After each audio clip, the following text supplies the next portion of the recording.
Tuh cerita ya damai ura belian tungak ke Semanua lagi sebateng sama lagi sebateng banyak kali regas main nangkau tadi bisi orang ke ngamai ya belian ke Semanua ke lemainya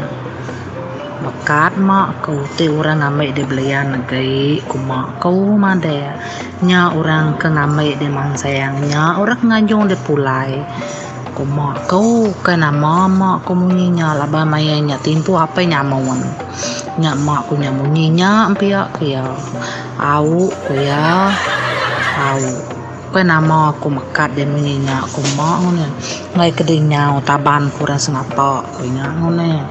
dan nya urang lanjuang de nya urang ame di pulai ku mak ingat ke dah ku pingat au ku mama nyusila wari tadi datai mau urang ke ngamai itu tadi ambai orangnya baik orang belian ke Semanua kian nama belian dia tuh tadi semalam malam enggak pak udah badu belian ini pagi hari itu tadi ini udah temu semua pengawal tadi anjung udah pulai ya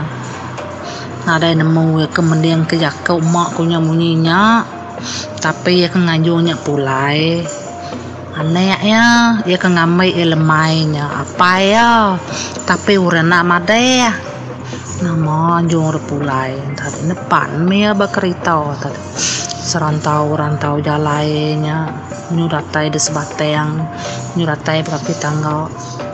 nurun deh kai kena kuane inya ngono ya sapa dek tau ya ke ngamai kulemai mari dek kena kuya nanya ni biaya ukai aku akai kuya dia ngamai de kemari apa ya aku aneh ya ngai aku terjun tadi aneh ya kuya laban inci made kemari nya orang ke ngamai aku nya orang nganjung ku pulai aku aneh nya jauh mai tu nikal baru akai nu datai tau ngai aku terjun kuya apa dai nganjung aku laban apa dengan ngamai aku nama nyata dai nak nyadai mia terjun an bayi pulai baru datai di Semanua din baru